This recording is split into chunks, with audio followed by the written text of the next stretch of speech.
Professor, can you hear me? Can. Oh, so you hear. Let me translate what I've said before in Kazakh and then we can start, okay? Sure. Баршаларыңызға қайырлы күн. Бүгін бізбен болғандарыңыз үшін, қазір 1 сағат көлемінде бізге қосылғандарыңыз үшін рахмет. Уақыт тауып, бүгін сіздерге арнап керемет бір вебинар өткізгелі жатырмыз. Керемет деуімнің себебі вебинардың вебинар тақырыбы өте өзекті және өте қызық. Сіздерге қызықты болады деп үміттенеміз. Өздеріңіз білетіндей, жарты жыл бойы ең жиі және ең көп талқыланған тақырыптардың бірі ол COVID-19 вирусы, жалпы барлық елге таралған індет.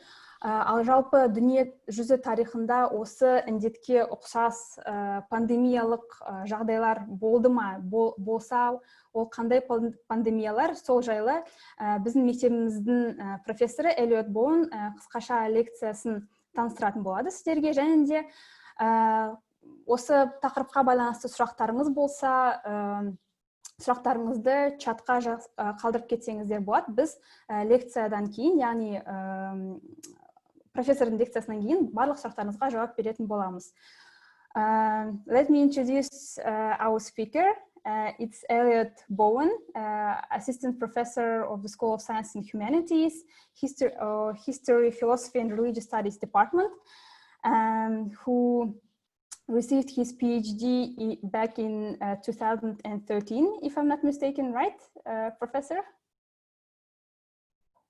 Okay, and since coming to Nazarbayev University in 2016, Professor has taught courses like Introduction to the History of Medicine, Public Health, Society and the State, History of Medical Ethics, AIDS and Society, History of Sexuality. So I think he is more than qualified for this webinar. And thank you for joining us again, Professor. I'm passing this over to you and please go ahead.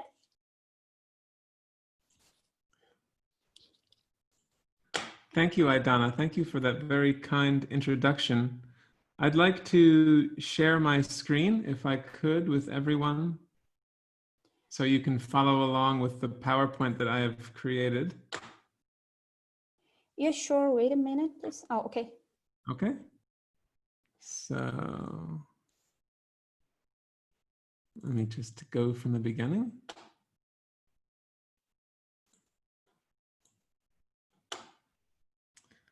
So as Aidana mentioned, I am a historian of medicine and public health, and I both research and teach on those topics. And as we are currently going through a period of acute medical emergencies, the likes of which we have never seen in our lifetime, I thought it would be a good idea to take a moment and look backward to examine the past, particularly past pandemics, to get a sense of how they've affected human populations in the past and perhaps what lessons we might learn from them. Of course, if you've been reading the news and following along with contemporary discussions of COVID-19, you might have noticed that there is one particular pandemic from the past that keeps coming up in our contemporary discussions, and that is the influenza epidemic of 1918-1919. Which appeared just at the very end of World War I and ultimately killed somewhere between 50 and 100 million people all across the world. In 1 year, the influenza pandemic of 1918 killed more people than 4 years of war combined. And the fact that this pandemic happened just about 100 years ago has inspired lots of efforts to try and reach back and see what is different when we compare COVID-19 to the 1918 pandemic. Obviously, these are very but in terms of their impact on society, they have certain similarities. So this is the pandemic that I would like to focus on for our discussion today. The 1918 flu pandemic was the single greatest health crisis of modern day times. It is certainly not the most deadly of pandemics to ever strike humanity. That title probably belongs to the Black Death and also to the smallpox epidemics, which ravaged the New World in the 16th century. But in our own day and age, in modern times, it is the 1918 pandemic that really holds the title for the most deadly disease outbreak, at least of the last century or so. As I said, about 50 to 100 million people, the most recent estimates are, died as a result of this disease, and about 1/3 of the world's total population was affected in some way.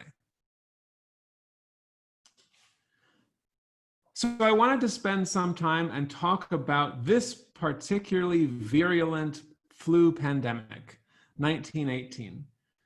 Some basic questions that we can address. How and when did it emerge? What made it so deadly? Did it have the same kind of impact everywhere, or did it vary in terms of geography and in terms of demography?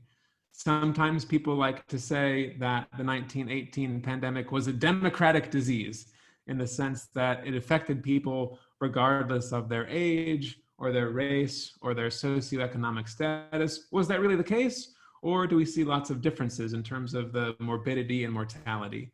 And then from all of these things, what might we learn in terms of lessons that would give us useful advice, guidance for combating COVID-19? So these are the basic questions I hope to talk about with you today in this brief presentation. Oops. So to start at the beginning, one thing I should say, one of the largest questions that people debate about the 1918 flu is where it started. What's the geographical point of origin for this disease? And to be honest, we don't really know. At least 3 different locations for the flu's origins have been put forward.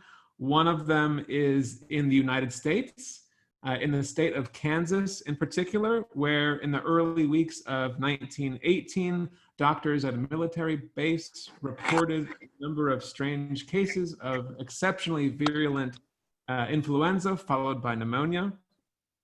So that could have been where this started. Another location that has often proposed is northern France. Northern France in the context of World War I, where British military doctors reported an outbreak of what they called purulent bronchitis in July of 1917. Now, that's the second site that has been proposed for the start of this pandemic. The third one is northern China. In northern China in 1917 and 1918, doctors and medical authorities reported various deadly lung afflictions throughout the year. To be honest, it's doubtful whether this question of origins will ever be resolved. Today, we know that the flu was caused by a virus, but in 1918, nobody knew anything about viruses. In fact, the entire scientific discipline of virology didn't come into existence until the 1920s. So this makes it hard to uncover the origins of this particular pandemic, because historians who want to address that question have to base their interpretations and their arguments off of symptomatology. That is, on the basis of medical reports that describe the symptoms of patients who got sick with this disease.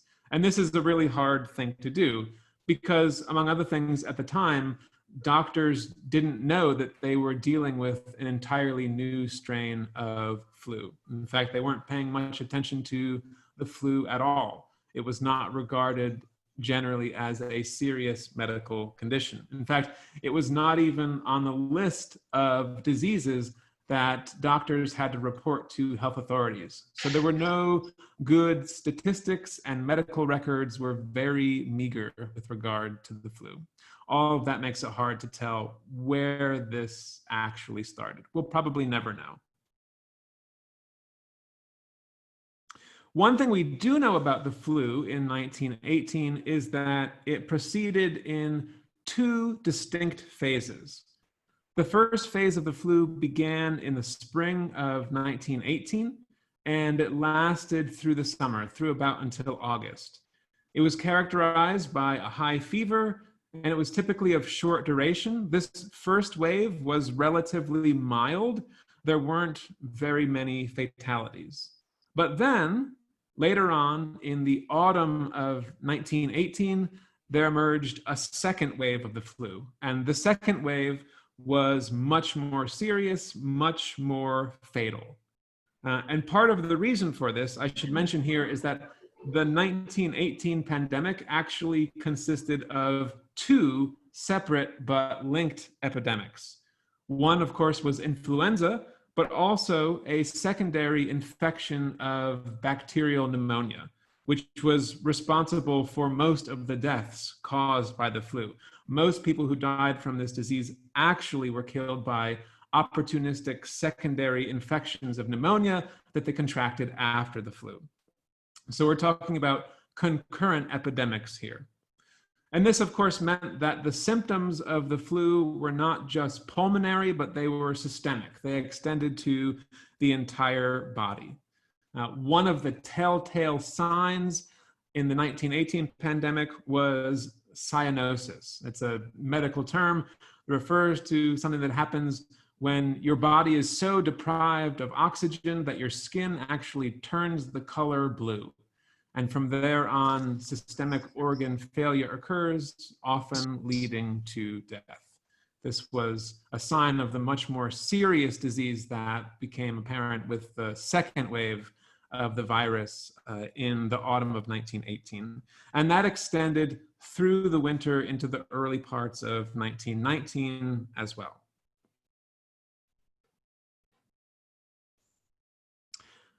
Perhaps the most exceptional and unusual thing about the 1918 pandemic was its shockingly high mortality.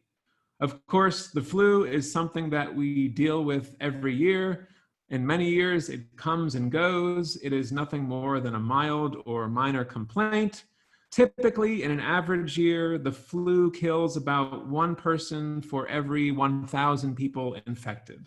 But the death rate from the 1918 flu was much higher. The general average was somewhere between 2.5% and 5% mortality. Moreover, another difference with the 1918 flu had to do with who was dying from this disease. Typically, in most years, the flu has what we call a U-shaped mortality curve, which means that those most likely to die are the very young and the very old.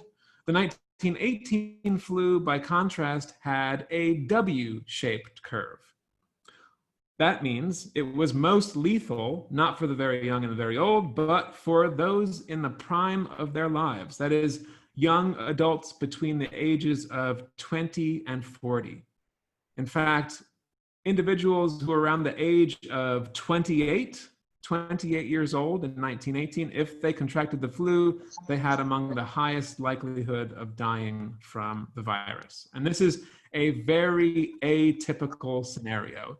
In a typical flu season, we don't see this W-shaped mortality curve. It is one of the most unique things about the 1918 experience of influenza.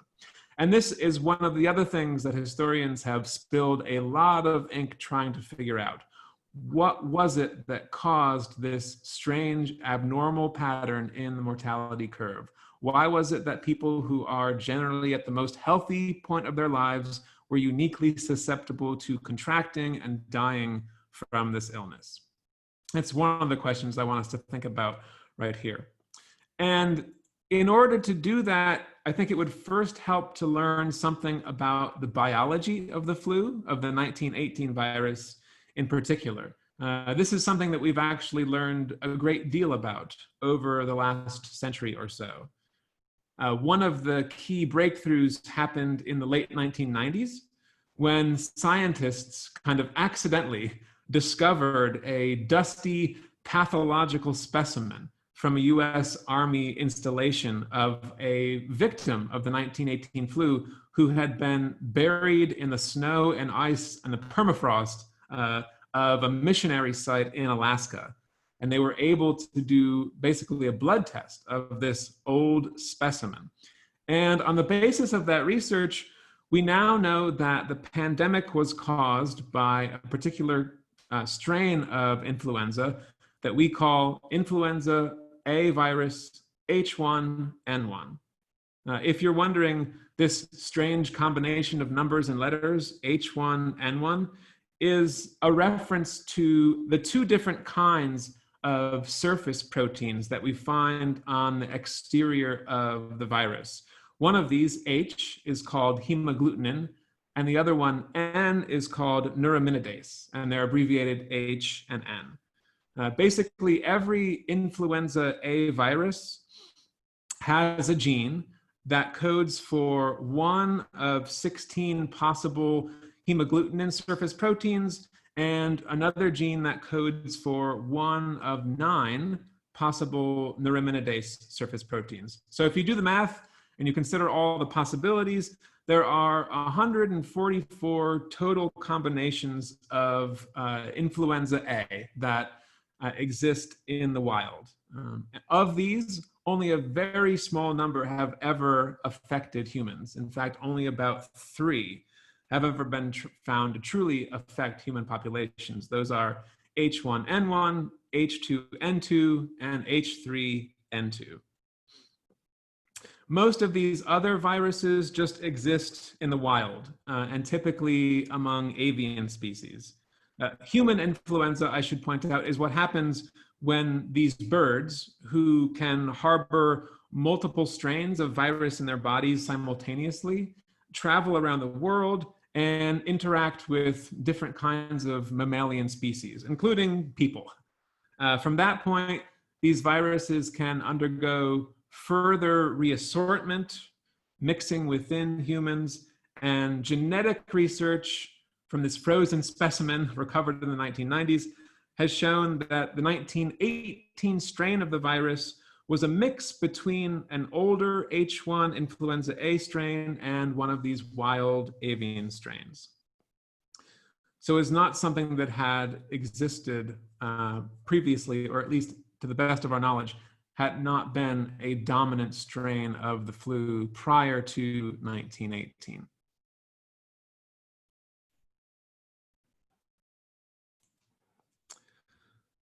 It's not exactly clear how this strange mixture happened, but it does help us understand why the 1918 virus was so deadly, particularly for those who were between the ages of 20 and 40. As it turns out, the 1918 virus was the first seasonal variety of H1N1 to emerge for quite some time. If you take a look at the timeline on the screen here, you can see that people between 1889 and 1918, the predominant form of flu was H3N8. One of the interesting things that this means is that people born before 1889 would have had some prior exposure to H1N1, but people who were born after 1889 would not have any previous experience with H1N1 flu viruses. And this really matters. It gets us part of the way to understanding this terrible W-shaped mortality curve, because the first influenza episode that we experience in our lives leaves us with a kind of immunological memory. It's something imprinted in our bodies. The first flu experience that we have as infants leaves a group of antigens imprinted on our bodies that give us a kind of protection against subsequent outbreaks of that particular flu strain. This is something that scientists call HA imprinting. And it goes at least part of the way toward explaining why young adults were more likely to die from the 1918 flu than those over 60 or so. So if you lived before 1889, you probably had some previous exposure to an H1N1 virus. And when that reappeared 30 years later in 1918, you were able to defend yourself against it naturally much better than younger people who were born in 1889 or after and didn't have any previous experience with H1N1 strains.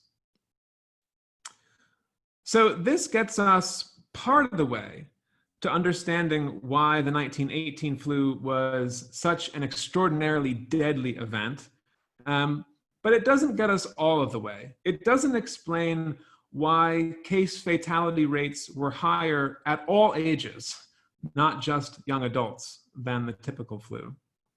As I said before, the second wave of the virus was especially deadly.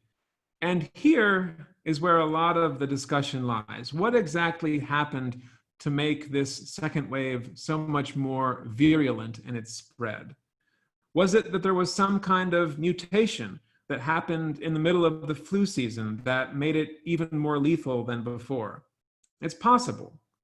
Typically, when an extremely deadly form of flu emerges, it burns out very quickly because it kills more people than it can spread to new hosts. This is a flu that tends to immobilize people, and when you're immobilized by the flu, it's hard for the disease to spread. But in 1918, the situation was a little bit different, and particularly because of World War I.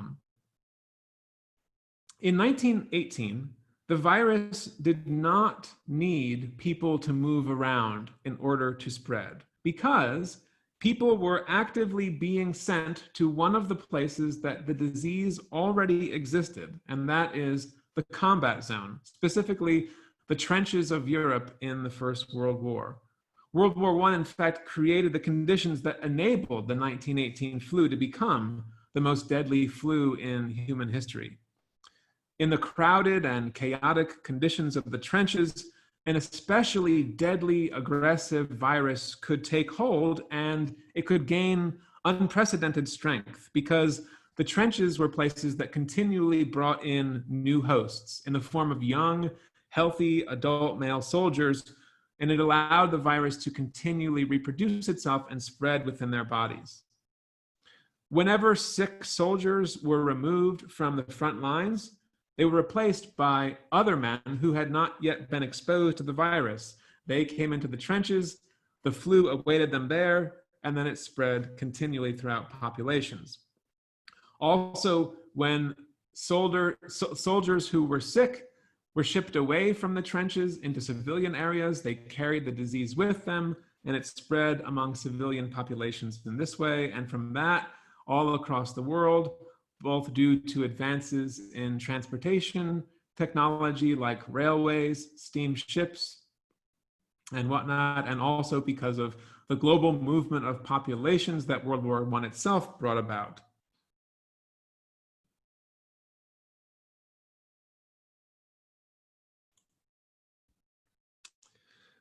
So one of the things that we realized when recognizing World War I's impact on the flu is that the factors that impact the spread of viruses and bacteria are both biological and social.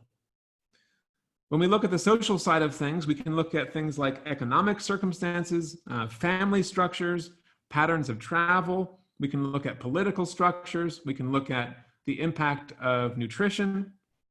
All of these social factors help us understand one of the most disturbing things about the 1918 flu.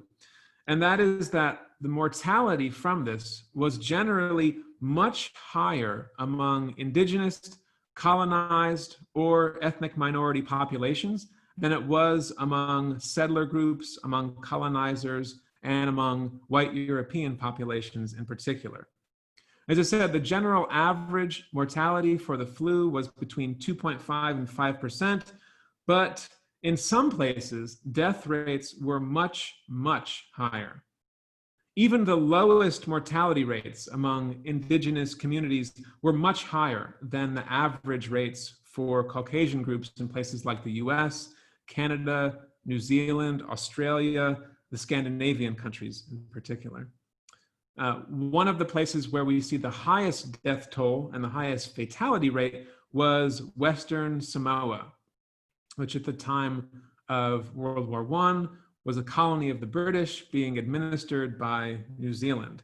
There, the mortality rate from the 1918 flu was around 20%. Among the Aborigines of North America, particularly in Arctic communities in Canada and Alaska, death rates approached 50%, and in some communities were even higher. In fact, the highest mortality rates appear to have occurred among Arctic communities in North America, especially the Inuits of Alaska and Labrador, where the estimates range from between 54 to 90%. For these people, for these ethnic minorities, the flu did not exhibit a W-shaped curve. It was atypical. In these small populations, which were located far from urban centers and which were disconnected from major routes of travel and commerce, the flu often wiped out entire villages, leaving almost none alive. One example of this is a community on the western part of Alaska, a mission settlement founded in the 19th century, where a reporter traveling through the region noted that in communities around Nome, Alaska, often villages were completely wiped out by the flu, leaving only orphans without parents to care for them in its wake. So this brings up another related question. What explains the awful mortality the 1918 flu took on Indigenous communities? There are several important variables to consider here. One is that there was general lack of exposure to H1N1 influenza epidemics in the period before 1889. This helps explain why those older than age 30 died at such higher rates than elderly in non-Indigenous groups. And this may have been a product of infrequent or low-level contact with European groups. But we should also bear in mind that those under 30 in these Indigenous communities also died at much higher rates than we see in European countries, among Caucasians in particular. So the lack of previous exposure to H1 does not explain the total mortality among Indigenous populations. If we want to understand that, we have to explore a number of other factors, including things like colonial policies and practices that are related to a higher prevalence of concurrent infections, poor nutritional history, at least in some cases, low standards of living, poor access to healthcare, and the effects of poverty and racial discrimination. To give one example of how this played out, I want to talk about communities in Labrador, which in 1918 was a colonial possession of the government of Newfoundland. It hadn't yet been incorporated into Canada. It was still part of the British Empire, but was apart from Canada and controlled by the island of Newfoundland, which for the most part basically just ignored its existence apart from the various spoils that Newfoundland derived from the region. This was a region that was rich in valuable trade commodities, particularly aquatic species like cod, salmon, and seal. The people of Labrador at this time had no government representation whatsoever. They were more or less totally under the domain of private interest groups, in particular, a German Moravian mission. This is a Protestant Episcopal group that had settled the area in the 1770s and worked under the auspices of an organization called the International Grenfell Association, which was a kind of quasi-medical religious mission. The Moravians, as I said, this Protestant group, established a trade monopoly over the region and its people. it made Labrador a highly profitable enterprise for them.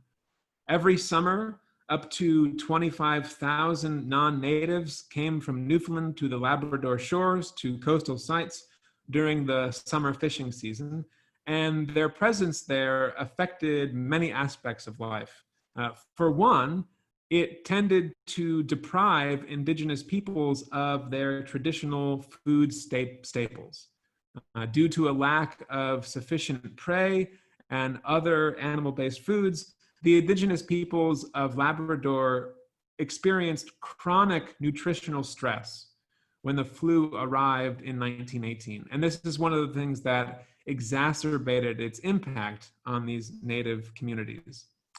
We know that the flu first came to Labrador in November of 1918 when a Moravian ship called the SS Harmony docked in several coastal ports, bringing food supplies, bringing mail, bringing outdated news and other necessities for living. It also brought the flu. Within days, people began to fall ill. Influenza started spreading along the coast as the ship traveled to other communities.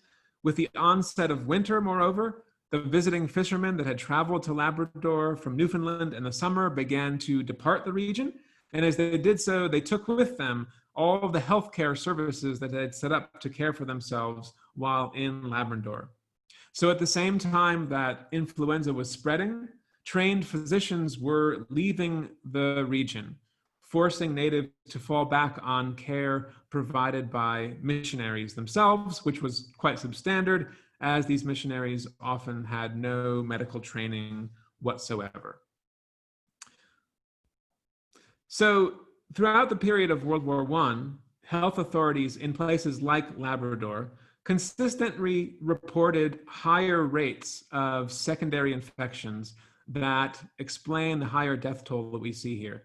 In particular, tuberculosis. Tuberculosis was a huge killer among the Indigenous in Labrador. Typically, even in epidemic years, tuberculosis killed about twice the number of people that flu or pneumonia did.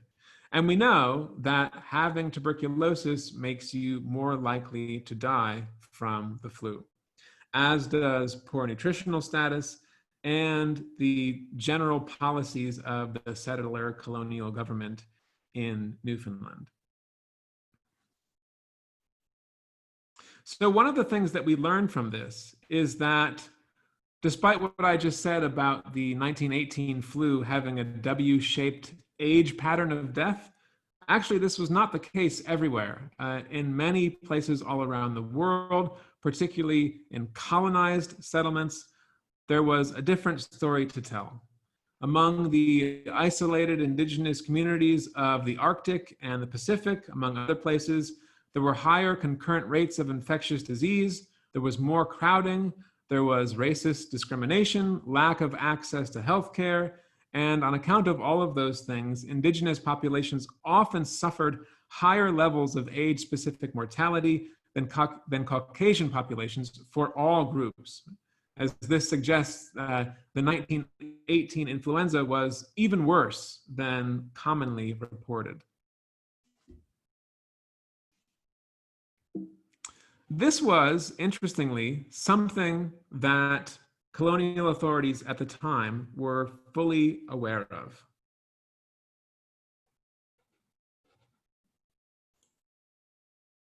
I want to just show you several excerpts from primary sources, 1918 and 1919, in which colonial physicians and administrators all across the world, including places like South Africa, Kenya, and India, noted the fact that the quote-unquote native population was dying at a much higher rate than the white settler population.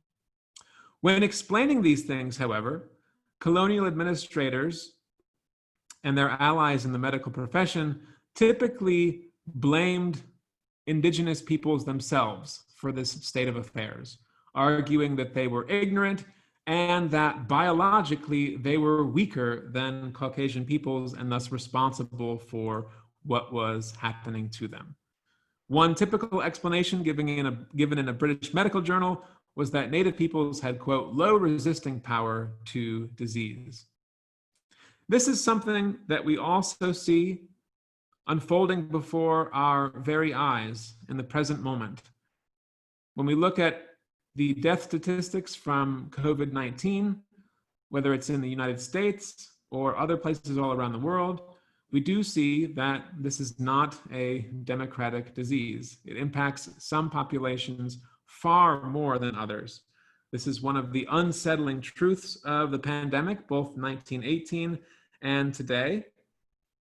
Mortality rates tend to be much higher among non-white populations wherever you look. And I think this is one of the big lessons we can perhaps draw from the pandemic, that there is this unfortunate consistency over the centuries when we study these things from the perspective of historical epidemiology. Okay, I have more things that I could say, but I think I am kind of running out of time, so I'm going to stop here and open the floor to questions. If anyone has something that they're curious to know more about, or have a comment of any kind, please feel free to jump in either over your microphone, or if you want to type something in chat, we can do that now. Yes, I think it would be more convenient if the participants will leave the questions through the chat. Okay. Like, so we can read them out loud and we can answer them. Sure. And while everybody is thinking about their questions, I have my own question. We know that COVID-19 is caused by a novel coronavirus and hasn't been found in people previously. Were there any epidemics or pandemics with the symptoms that was like similar to COVID-19? Well, in terms of the symptoms, yes, there is a lot of similarity between COVID-19 and other respiratory ailments. There are obviously some things that make them different too. For example, compared to the common cold or flu or pneumonia, with COVID-19, there are certain symptoms that we don't tend to see very much. So for example, the sniffles or the runny nose, that is not a common complaint associated with COVID-19, but it is with some of these other respiratory infections. So there are differences and there are similarities. Okay, maybe we can name a few of them. Well, if you compare it to kind of other pulmonary or bronchial ailments, the obvious candidates for comparison would be bronchitis, pneumonia, the flu. Again, there are differences between that and COVID-19, but on the level of symptoms, there is a fair amount of overlap. This is one of the things that actually makes it hard to document whether someone has one of these other diseases or COVID-19. And in fact, for a very long time, the World Health Organization itself has not really made much of a distinction between things like the flu and pneumonia. They're often put together in the same kind of group in recognition of the fact that these things often happen concurrently. And this is, I should point out, this is something that we're seeing today as well, right? Many people who experience either serious illness or death from COVID-19, they're dealing with multiple infections, not just this novel virus, but also things like pneumonia. So that is something that has, echoes back into the past, and is certainly true of the 1918 flu as well. Okay, thank you for your answer. And we have a question. Has there been a gender analysis considering your focus on military men, but were females also affected in equal numbers? Yes, it's a good question. Yeah, they were. The flu did not tend to differentiate on the basis of sex, although it varies depending on what part of the world you're looking at. So in many countries, death rates for men were a little bit higher than for women. This didn't have anything to do with biology. It just had to do with the occupational differences and differences in their place in society, right? So for example, you have lots of men who are impressed into military service to fight in World War I, and they tend to have a higher, they tend to die in greater numbers because there are more opportunities for them to get exposed to the virus. But it often did kill women in great numbers just the same way.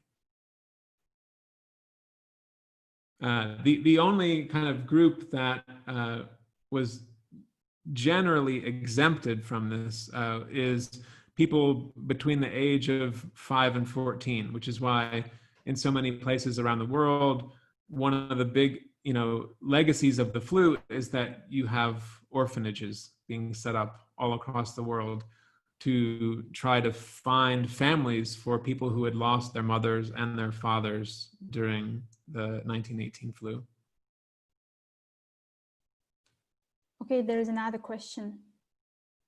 Maybe you can read it from Rabiga Nurgali, if I'm not Sure. Okay, so we have a question here that is about, what do you think about COVID-19 mutations? Do I agree with this statement? I don't know.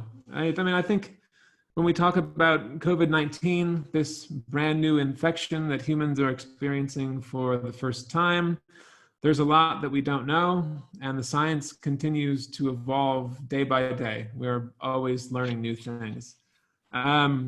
It may be possible that there are mutations that take place. I haven't seen an overwhelming amount of scientific evidence in favor of that hypothesis, though. Perhaps it is something that we can settle with greater degree of certainty than was the case for 1918, where we just don't have many viral specimens that we can trace kind of the evolutionary genetics of it.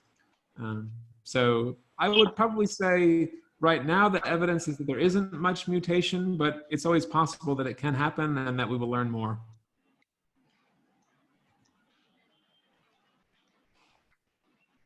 Let's see, we have another question here asking about bats.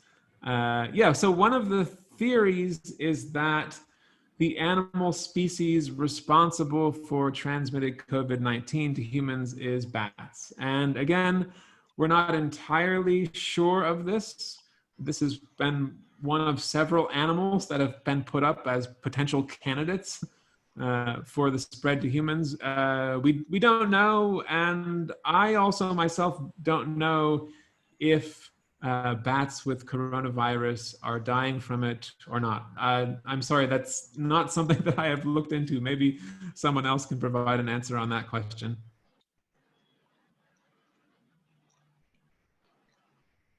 Let's see, we have another question here. What is my prediction for the COVID-19 pandemic? When will we get back to normal life? Shall we wait for a vaccine? I don't know. I have to admit that even though I have spent my career studying the history of pandemics, I don't have a good answer for you. One of the interesting things that I didn't mention and that people often talk about, especially now with regard to the 1918 flu, is when it ended. When did the 1918 pandemic come to an end? In some ways, it didn't end. Rates of the virus and of the death from the virus dropped dramatically in about 1920. By about 1920, you were either dead or you had survived and thus had immunity to that particular strain of the flu. So in that sense, around 1920, the virus came to an end after, let's say, 2 years or so. But that strain of the virus itself lived on. In fact, if you recall the H1N1 outbreak that we experienced in 2009, just 11 years ago, that virus was a descendant of the flu virus of 1918. It shared a lot of similar characteristics, which is why, if you remember back in 2009, one of the things that people were talking about is, why is it that if you're older than 60, you have a higher chance of surviving H1N1? This I think we called it swine flu at the time. why do you have a higher likelihood of surviving if you're over 60 compared to if you're younger? And the reason for that was similar to the reason that I put forth in this talk for why elderly people had a higher chance of surviving, was that they had been exposed in their infancy many, many, many years earlier to a similar strain of the virus that provided them some protection against other kinds of H1N1. So these things have a very long history. When we will get back to normal life, shall we wait for a vaccine? The 1918 flu ended without a vaccine. The first vaccines did not come into existence until the late 1920s and early 1930s. And I should also point out that in some places, it does not appear that the virus made many inroads at all. One of the most interesting case studies that has been done of the 1918 flu is the Pacific Island nation of American Samoa, which at the time was a colony of the United States. And due to the very strict quarantine put in place by the island's military commander, there were practically 0 cases of flu in 1918, 1919, or 1920 in American Samoa. Interestingly, the island of Western Samoa, just next door, which was under New Zealand authority at the time, had a terribly high death rate, as I said in the talk, about 20% or even higher. So there's this interesting story of contrast between American Samoa and Western Samoa. And it appears that the draconian public health policies put in place by the US military in American Samoa did prevent the virus from spreading very much. So even without vaccines and even without herd immunity, it was possible for this much deadlier disease to be stopped in its tracks. There are similar occurrences like that in American Samoa from different points all across the world. There are some communities where it doesn't appear to have spread at all for various reasons. And perhaps, that gives us some hope in some of these more traditional public health techniques. Some of the things that we were doing before we had vaccines appear to work.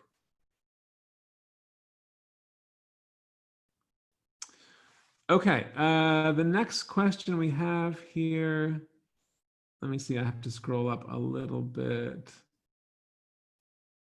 Do I consider COVID-19 a biological weapon? No. Is there any contribution of 5G technology? No. Next question. Discuss more in details the epidemics between 1918 and 2020. Was there a pandemic? Yes, there were other flu pandemics, most notably in 1957 and 1968. Those pandemics were also descendants of the 1918 flu. The genetic structure was very similar. These were H1N1 type flu viruses, and they spread across the world in very similar ways. One of the differences in both 1957 and 1968 is that by this time, virology had become not just an established scientific discipline, but one of the most highly regarded, well-funded scientific disciplines. So rather quickly after these 1957 and 1968 outbreaks started, scientists were able to put together a vaccine that could tackle these exceptionally virulent pandemics. And of course, every year when the seasonal flu emerges, we get our vaccines as well. So there were the big ones in the 20th century, 1918, 1957, 1968, and then most recently 2009. That's if you're talking about the flu specifically. Next question, was there a connection between deficiency of vitamin D in Black colonial people and their death rates? That is an interesting hypothesis. I don't know if we have enough scientific data specifically on vitamin deficiencies. We just don't have good enough records to say one way or another. The sad state of affairs is that in the early 20th century, colonial health authorities, by and large, did not care about the health of colonized peoples. There was very poor record keeping. Medical services were entirely inadequate in Africa as well as other places where Western powers had created colonies. So we just don't have sufficient amount of data. We do know, generally speaking, that nutritional deficiencies were quite common.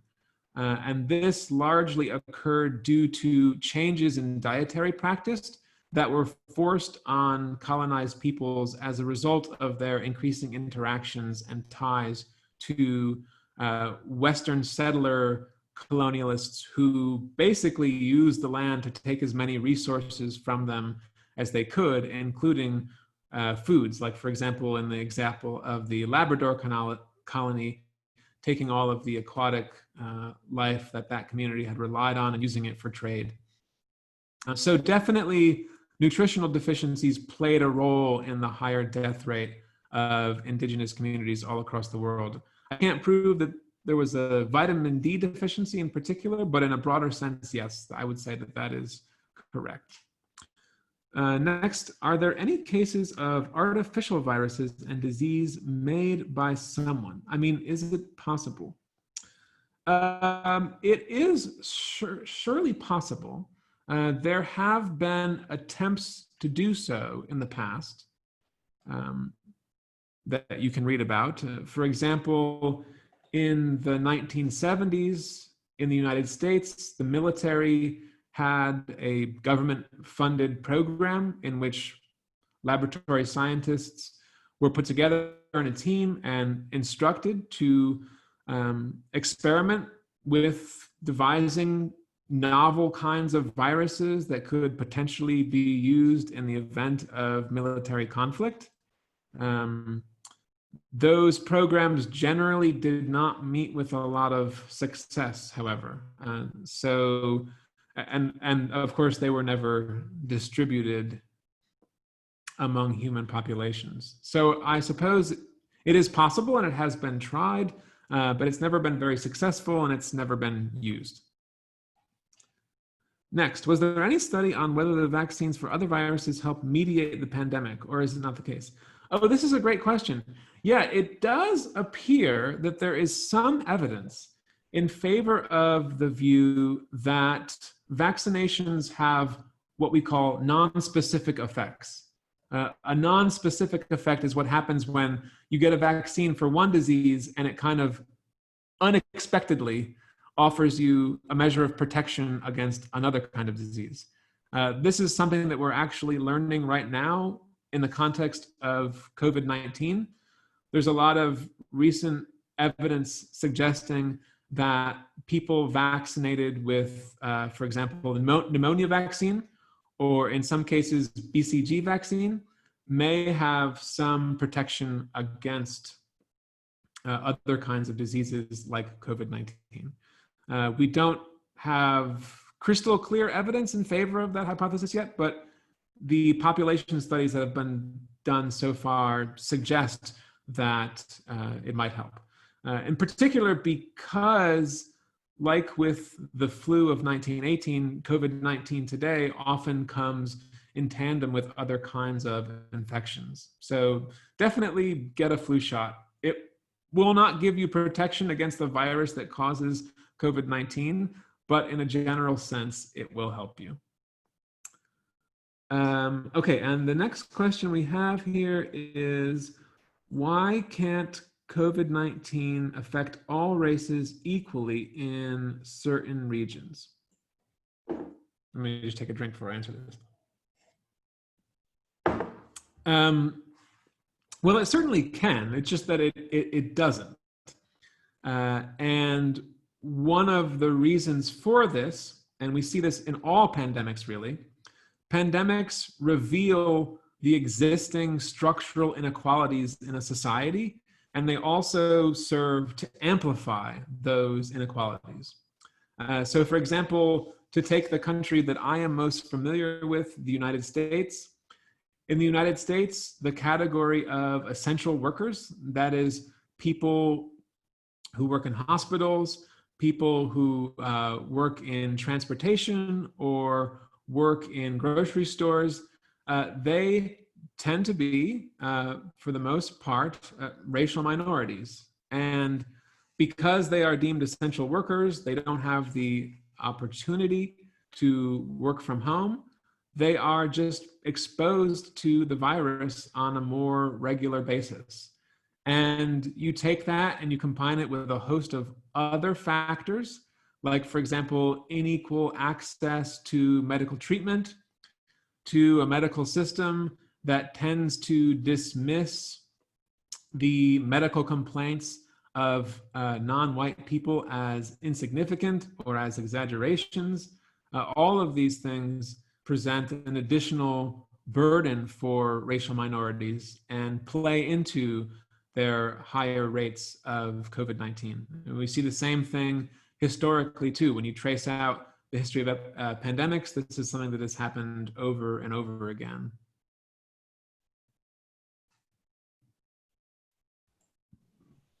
I think that's it as for the questions.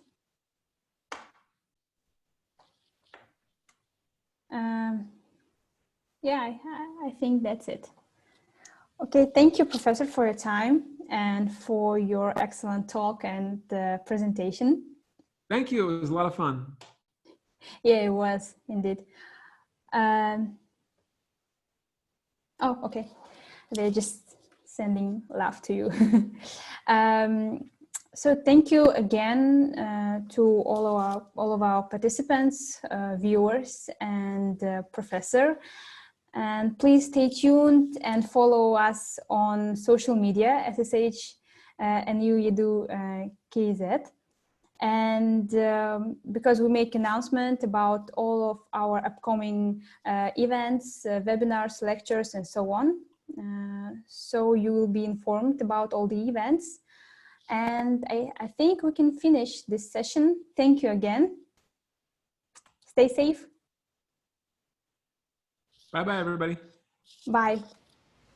Thank you.